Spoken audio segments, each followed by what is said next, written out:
barbecue like, and there was actually a barbecue like this in the garden, which resembles, if you look at these are legs, and this is a head, and this is a tail.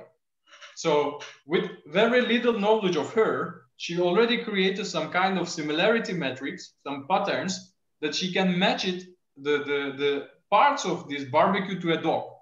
So of course, over time, if she starts to know also what is barbecue and what is a dog, she will be able to differentiate it. So that's exactly what we are going to do today. So to look for the similarities between objects that are represented for classes, so that actually we can learn from them to get similar examples. So for instance, a similar example that while you're a kid, you are eager to learn, you keep asking, is that a dog? And then you get an answer, no, it's not. And then you start to learn, you start to see more samples of cats and dogs. Cats has sharp claws, used to climb, smaller lengths, meows, and doesn't love to play around. Or cats has the dogs has a bigger length, they bark, and so you associate some patterns and similarities between these classes to link them to a certain object class. And then you start to see more and more of them, and then basically you can cluster them.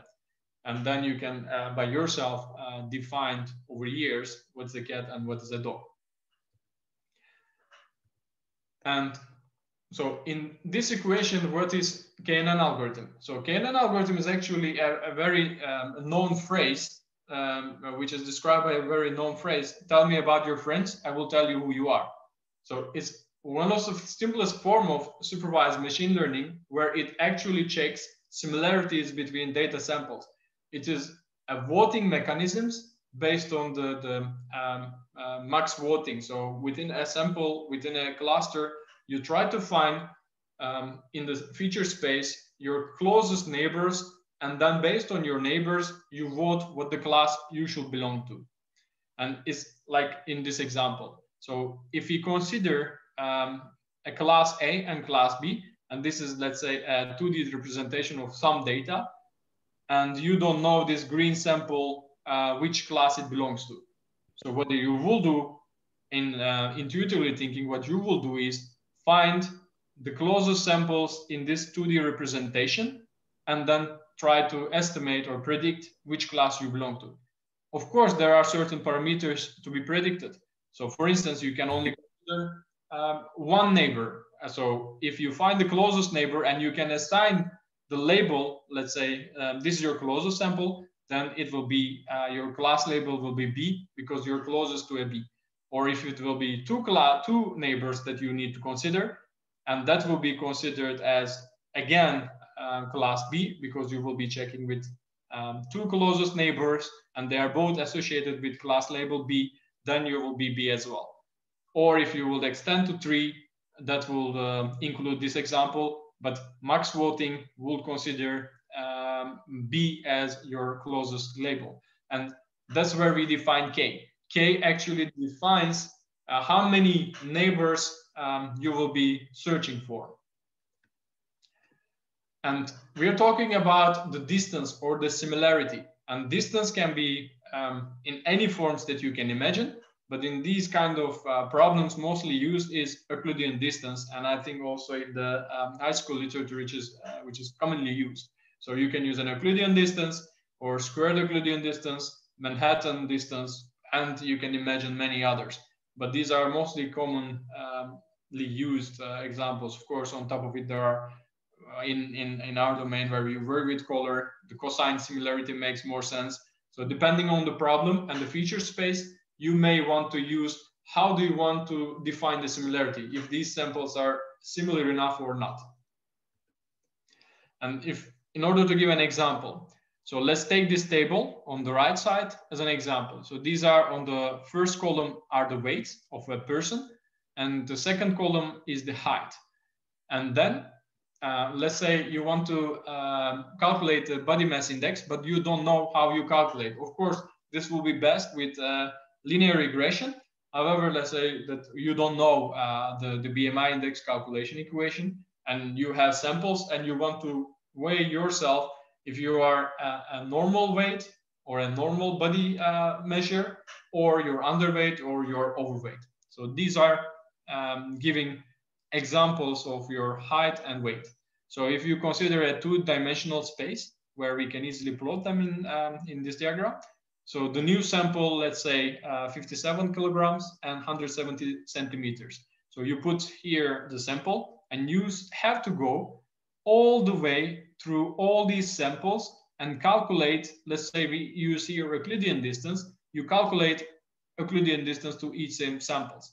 So let's say the sample 1, and your weight is 757. So 57 basically minus 51 squared plus 170 minus 167 squared plus, and then you just take the square root of all, and it's 6.7. And you do basically for all these samples. I can imagine that you can already see the problem here. So imagine here there are only 11 samples, which is still problematic to calculate the Euclidean distance. Of course, you can use parallel programming and things, but imagine you have millions of these samples, so that you have to go through all these samples and calculate the distances to them. And for a real-time application, this can be a problem. But let's say you don't have such a problem, and you calculated the Euclidean distance to each of these samples in your sample set. So where this 57 and 170 belongs to. So when you take into account these Euclidean distances, you basically sort them and find the closest tree. And if you look at these numbers, the closest will be 1.4, 3, and 2. And if you look at the class labels, that they are associated with normal weight, so you can consider the new input label is actually a normal weight. But you can imagine that K can be quite sensitive. It can quite change the result. So, such as in this example, so if you have this new sample, which is just a black circle, and if you would consider K3, and if you draw a radius around it, or considering just an Euclidean distance again, if you just draw a radius around it, you can see the closest samples, when you consider 3 neighbors, are actually you're associated with class label red. But if you extend to 5 labels, then you become actually green, because you have 1, 2, 3 green labels, whereas only 2 red labels in your neighborhood. So green labels. So the number of K can be quite tricky to pick.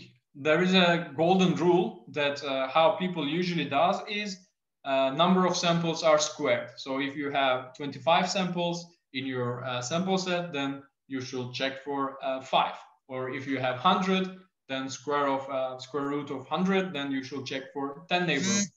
Of course, it is very dependent on the set that you're using. So what usually people suggest that you keep a validation set and actually verify which K will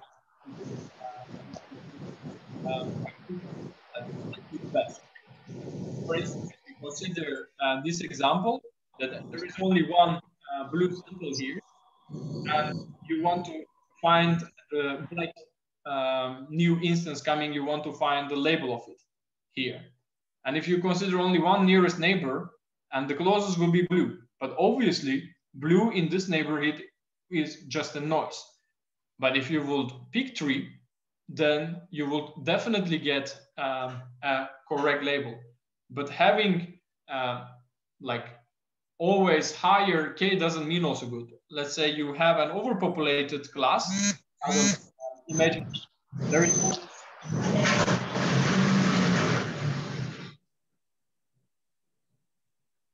there is only 3 pieces of blue samples, let's say in your set, and it's dominated by red class. So having larger K would also have a bias towards the red class because it is overpopulated in your sample. So it's very important that how you pick the K value, and that will define your class label.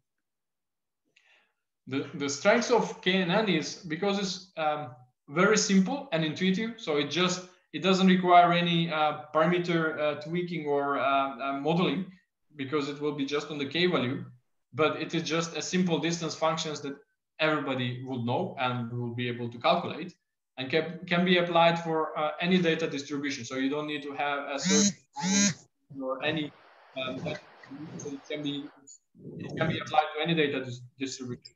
And if you have large enough samples and good enough variations between classes, it can produce actually good classification score, because intuitively thinking, in the feature space, you are closer to those samples of your same label, same classes. So that's why that you would expect to be close to those samples in the also the feature space. But there are, of course, weaknesses of this kNN algorithm. It will require more sample, because as you can see that if you have very little number of samples, it cannot be generalized. So you need more samples to be able to make generalization. And as you noted, that choosing k value is quite important, and it can easily change the results. And for testing time, that imagine you have million samples, which you need to calculate Mahalanobis distance or Manhattan or Euclidean, that you have to go through all these samples and calculate the distance. So it is costly operation. Of course, for some applications which doesn't require real time, of course, this is a good way of solving the problem. But mainly when it requires real-time applications, in the pipeline. This can be done because each part can be calculated independently, so it can be heavily parallelized on the GPU as well. But nevertheless, this is a costly operation. So these are some of the materials that I make use. And for the practical part, as you can see, the algorithm is very simple and intuitive. And my presentation also finished at this point. And my colleague Barta will be going through some examples. And hopefully, if you have any questions, please do not hesitate. Thank you. Thank you, Sezer. So I'll start sharing. Can you all see my screen? Yes. Okay. Okay. Okay. So for this, like I said, I have like two examples. So the first one is a categorical data set. So basically, the target is to predict if a voter given all these parameters. So kind of like if they have handicapped infants, water project or cost sharing, physician access, aid, etc., and if they will vote Republican or if they will vote Democratic. So this is a data set that was made, that was collected from US city.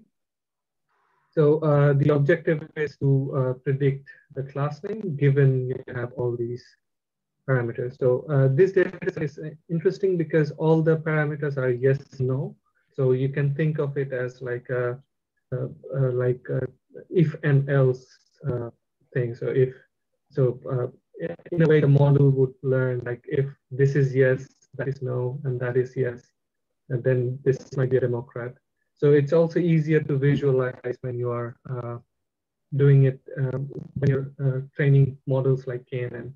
So if you have like, if a point is very close to all yes, then they that are more in line to Democrats, the person might also be a Democrat. So that's why I think this is an interesting example to have first. So as always, we open this.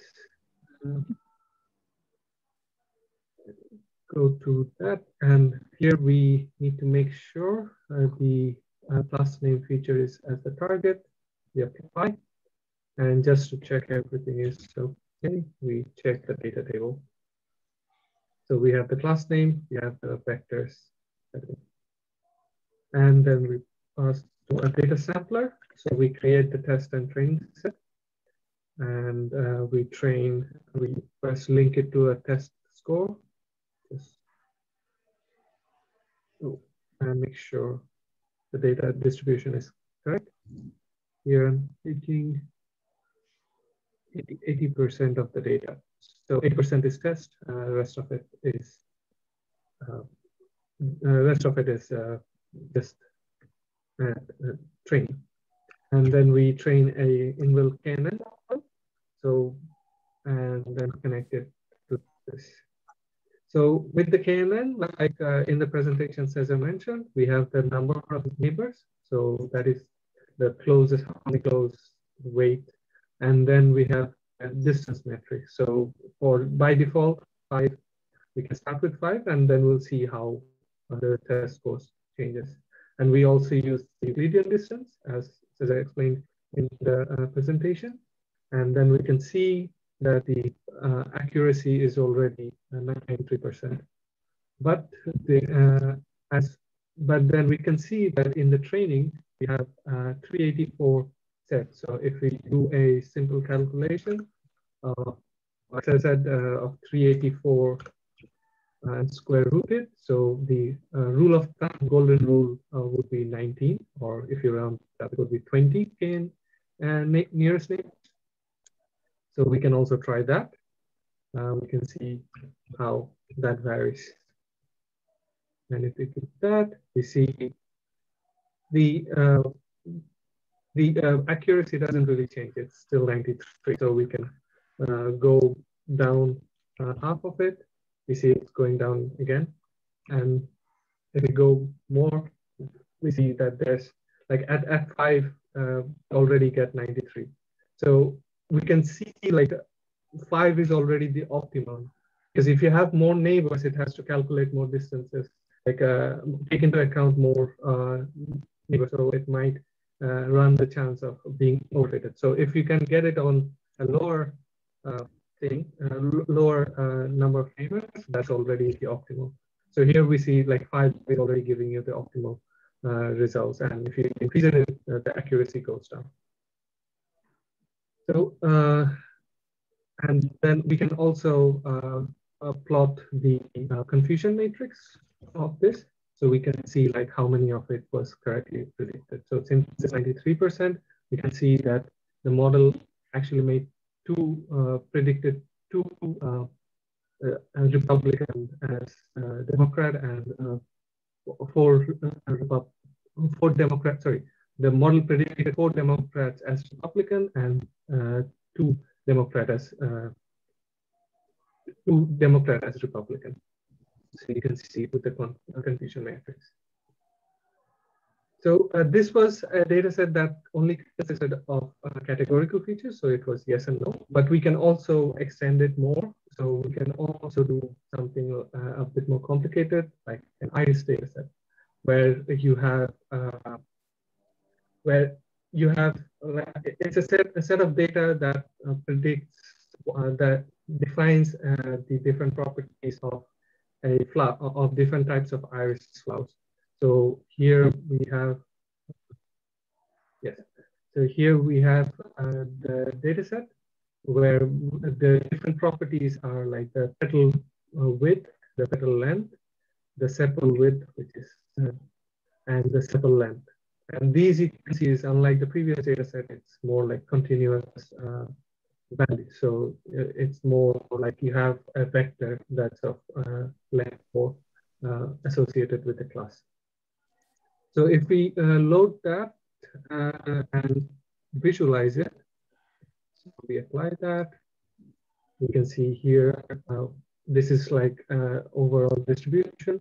The one thing we can already tell from here is like the sepal width is almost more than like half, so it's kind of like close by for iris setosa. So you can predict if the width is a bit larger, it might be an iris setosa compared to versicolor or virginica. But then the other 2 metric might not correspond as well with the setosa. So we do the same thing. We make the data sample, and if we check the first using using 5 neighbors, we are already getting 96. But let's try to increase it to 7. We still have the same accuracy, and so we can see if we do 10. So basically, you can see like 5 is already giving us the better results. So if it should be that looks like an optimal. So we can go down and see where it actually goes down.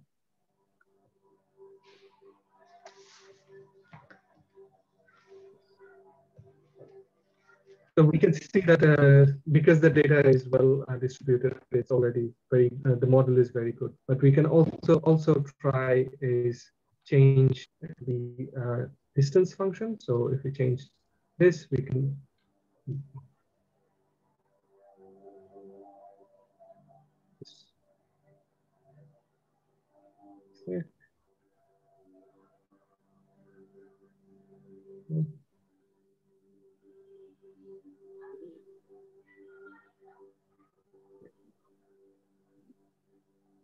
Yes. Okay.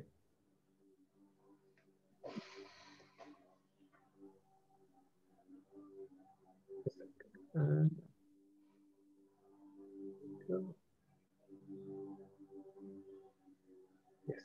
So if we change the distance function, we also see it kind of similar performing.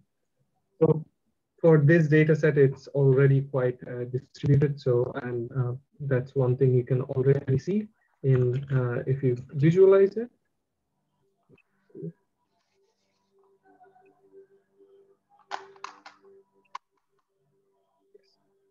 So if you visualize this data, you can already see that the data is quite spread out.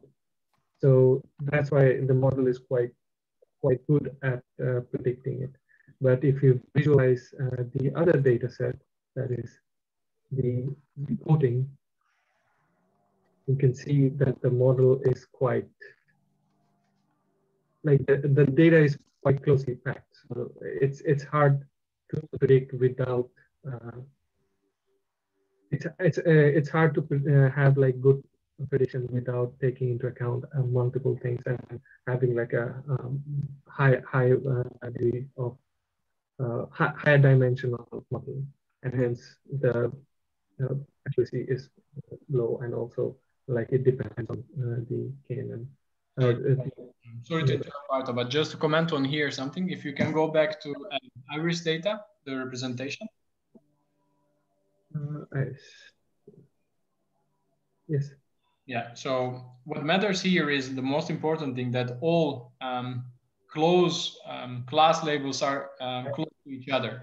Like no matter what you do with distance or like a distance metric or the number of neighbors, blue samples are not going to be classified as red, because the distance in the feature space is already too high. So that's why these clustering algorithms are extremely efficient for when you have good representation, or when you have good separation of the classes. Of course, there will be some errors on the red and green, on the intersection of, yeah, exactly, on those parts, that red sample can be misclassified because it is close to green samples.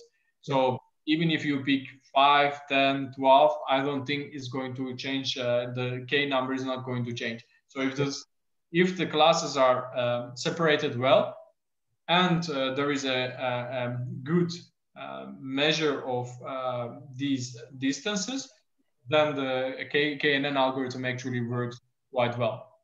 Yes. There's actually another example that I had for a bad example of a data set. It's if it's like a person's gender, height, and weight group. So if you have sorry, not this one. Actually, Titanic.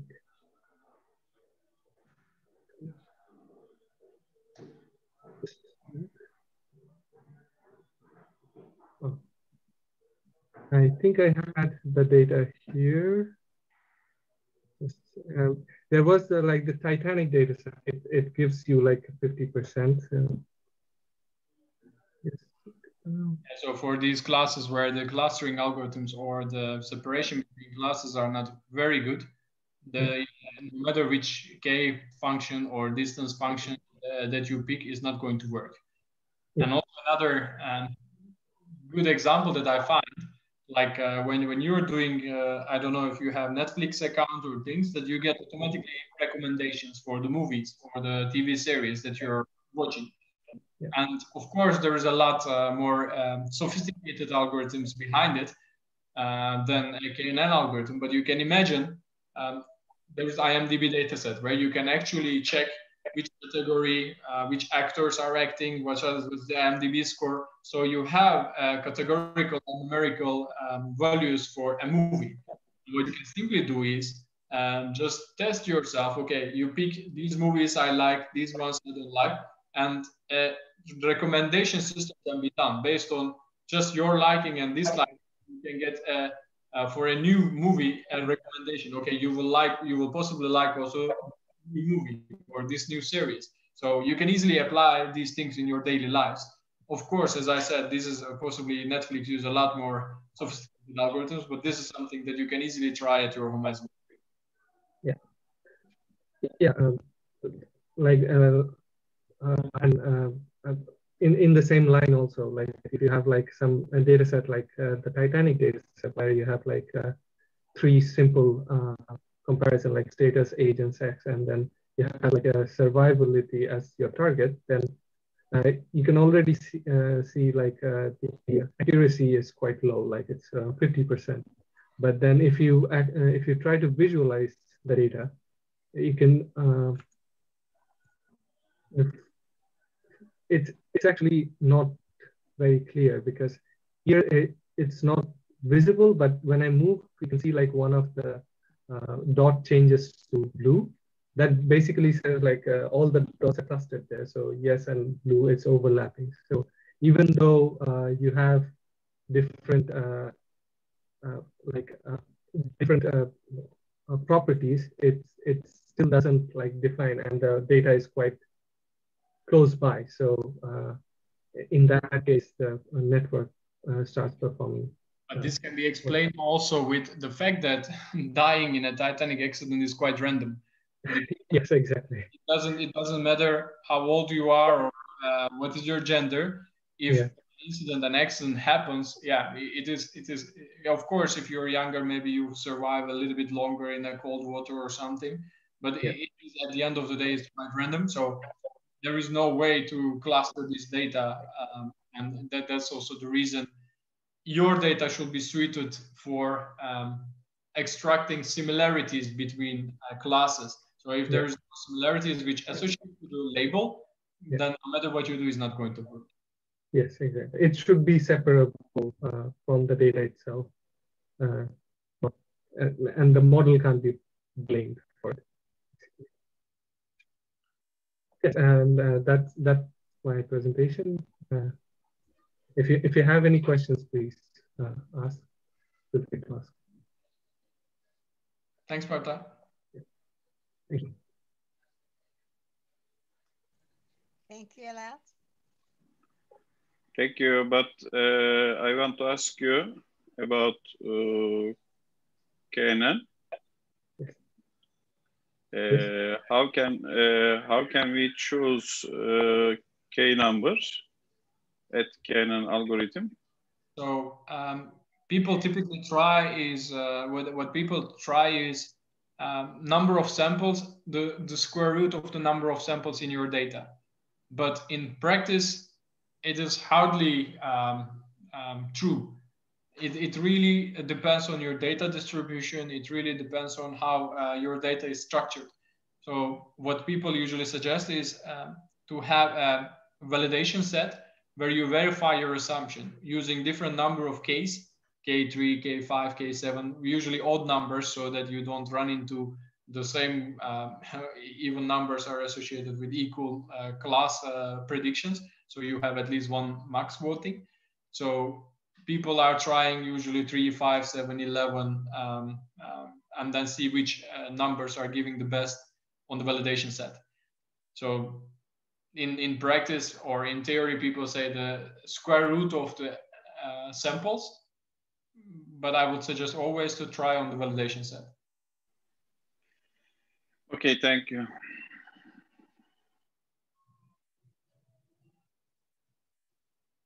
So any other question?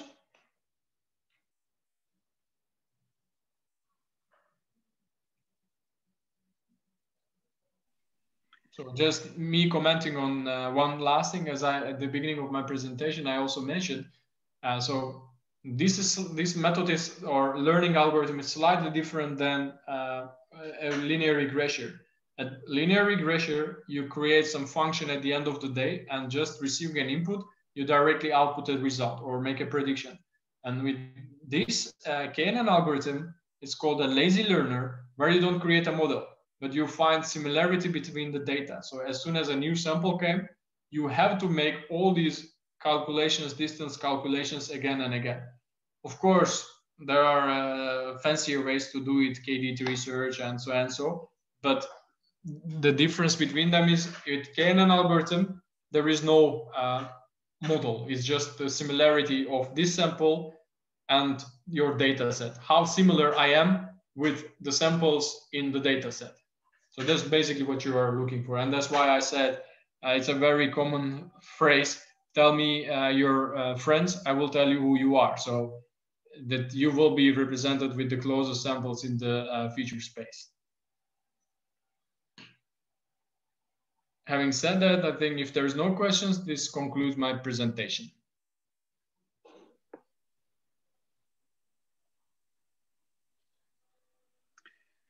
Okay, Sezer. Yeah. You can close. Okay. Thanks, everybody. Thank you. Have a good night and enjoy the game. Night. If you watch. Yes. Bye. Thank you. Bye. Thank you. Bye.